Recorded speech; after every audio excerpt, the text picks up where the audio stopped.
My parents left me at 13 for being too different. Grandma stayed and raised me. She believed. I build a life from that love. Success, peace, home, money. Now they what? Back in after I bought my grandma a new house in an elite neighborhood.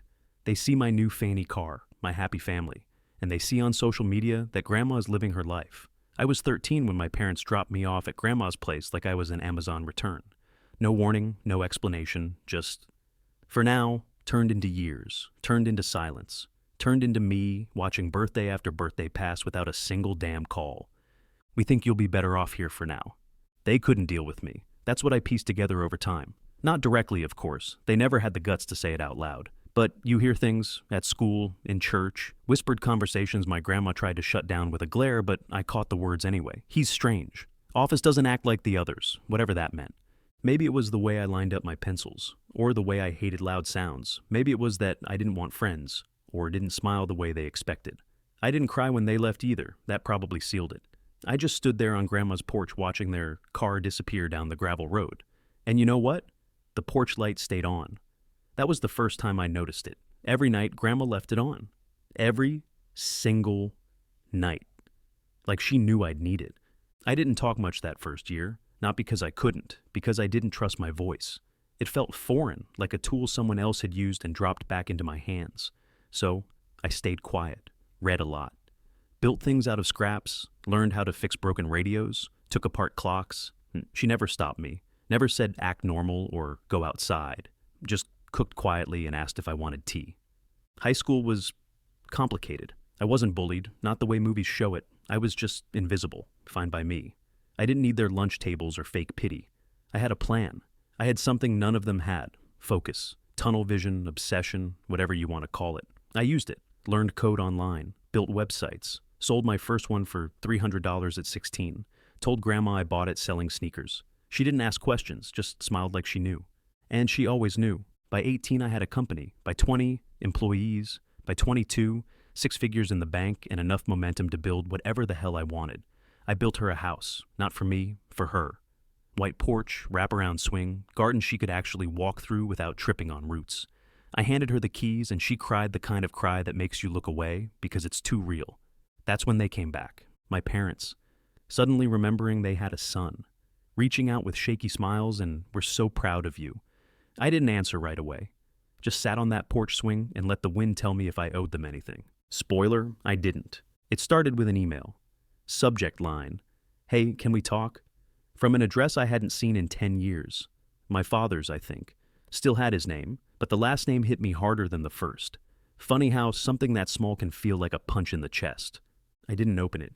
Next was a call. Unknown number. I don't pick those up. Never do. Then a voicemail.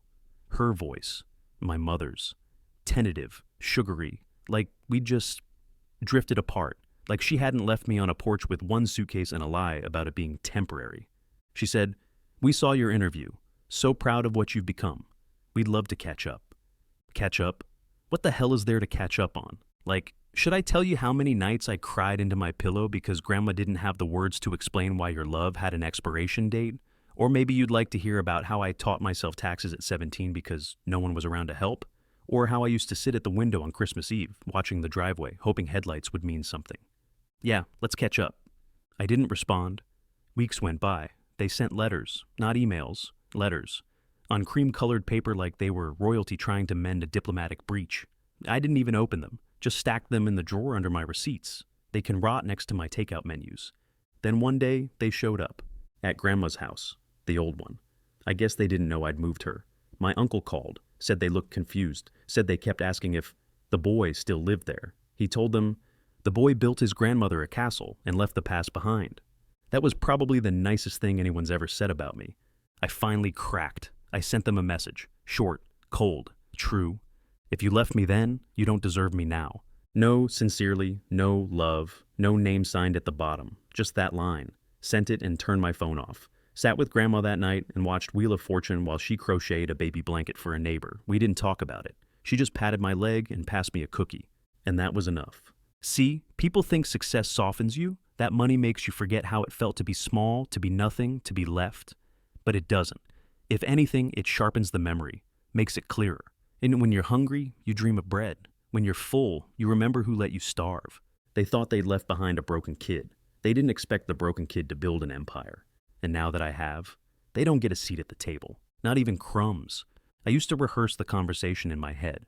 You know, that conversation, the one where they show up, ashamed, remorseful, saying all the right things. We're sorry we didn't understand you. We should have protected you. You were never broken. But that's not how it played out, because they didn't come back with apologies. They came back with smiles, with nostalgia, with remember when stories, like we were all characters in the same happy childhood sitcom. They said things like, "You were always so smart," and "We knew you'd do something great one day," as if they didn't try to erase the version of me that became this. I don't think they get it, that I'm not who I am despite what they did, but because of it. You leave a kid out in the cold, and he either freezes or figures out how to build fire. I built fire, and they want to warm their hands now like they didn't walk away from the matchstick years ago. Sometimes I wonder what they tell people. Like, do they lie at parties? Say they sent me away for my own good. Say I was just going through a phase and they were trying their best. I bet they love telling people I'm their son now. Bet they say it with pride in their voices and cashing emotional checks they never earned. The funny thing is, I don't even hate them. Not really, and I used to. That boiling, throat-tight kind of hate. The one that wakes you up at 3 a.m. with your fists clenched and your heart racing like it's still 2009 and they just drove off. But hate burns out eventually. Now it's just a dull hum. Disappointment. Detachment. Like, you walk past an old store you used to love and it's boarded up, and you feel sad for a second, but you don't stop walking. That's what they are now. Boarded up stores, places I don't visit anymore. And still, there's this part of me, tiny, annoying, buried deep, that wishes they had said sorry. Not because I need it, but because I want to believe people can change. That maybe the ones who broke you can also help rebuild you, but maybe that's just TV stuff. Real life doesn't give you neatly wrapped redemption arcs.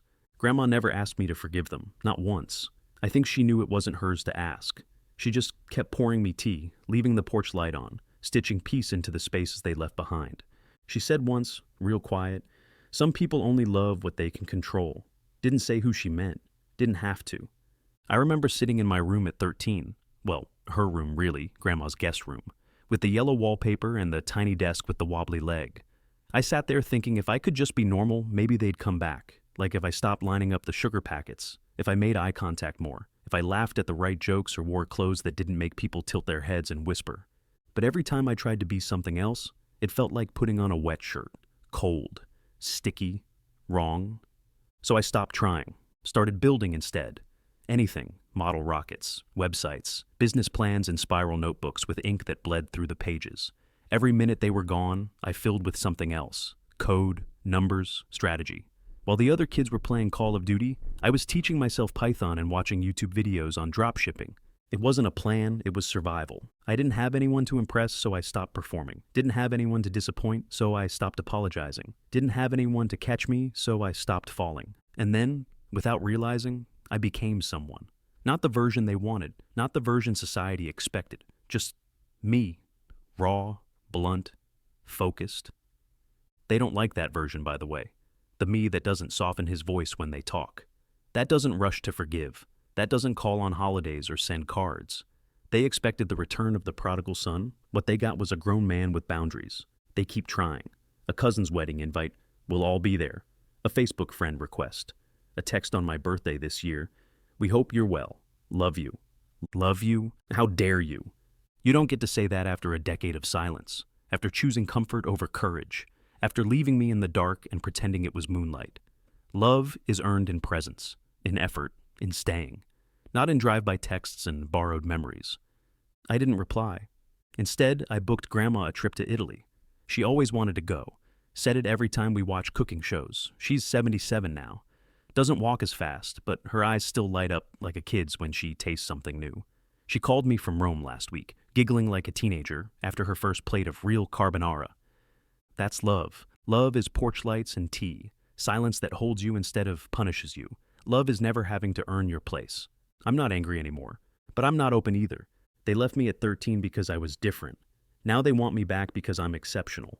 But I was always both. They just couldn't see it. I drove past the old house today, the one they left me at. It's still there, peeling paint, porch swing rusted, mailbox leaning like it gave up. But the porch light's still working, somehow. 20 years later, still flickers on every night like it remembers. I parked across the street, didn't get out, just sat there with the engine humming, hands on the wheel like I was 13 again, waiting for someone to come back for me. No one did then. No one needed to. Now. I don't go looking for closure anymore. That's the thing people don't get. Closure isn't a conversation. It's not a big dramatic scene with tears and hugs and late-night revelations. It's a choice. A quiet, internal thing. You wake up one day and decide, I'm not bleeding from this anymore. I made that choice a long time ago. But still, there are moments, like now, where it all presses in. What was, what could have been, what never got said. Sometimes I wish I could forgive them. Not for them, for me. But forgiveness isn't something you owe to people who never asked for it. And they never did. Not once. Not a real apology, not a real reckoning. Just polite ghosts trying to haunt the present with photos from the past. People love a redemption arc. Love when things tie up neatly. I'm not giving them that. I'm not the ribbon you wrap around a broken gift to make it seem new again. I'm not here to ease their guilt just because I turned out all right. I turned out all right in spite of them. Because of Grandma. Because of every long night she sat at the table balancing her bills and still found a way to put groceries in the fridge. Because of the way she listened to the things I didn't say. Because of the way she never asked me to be less or different or easier to explain. She didn't just raise me, she believed me, believed in me. That's everything. So, yeah, I made money, built things, got my name on magazine covers and podcasts. But that's not the success I'm most proud of. Success is giving her the life she deserved. Success is not needing their approval anymore. Success is driving past that old house and feeling nothing. No rage, no ache, just peace. That's when I knew I was done. I turned the car around, drove back to Grandma's new house, the one I built with my own hands and scars. She was on the porch reading, wrapped in a quilt I bought her last Christmas. Porch light already on, even though it wasn't dark yet. She looked up, smiled. "You hungry?" "Always." I walked up the steps and left the past behind me, where it belonged.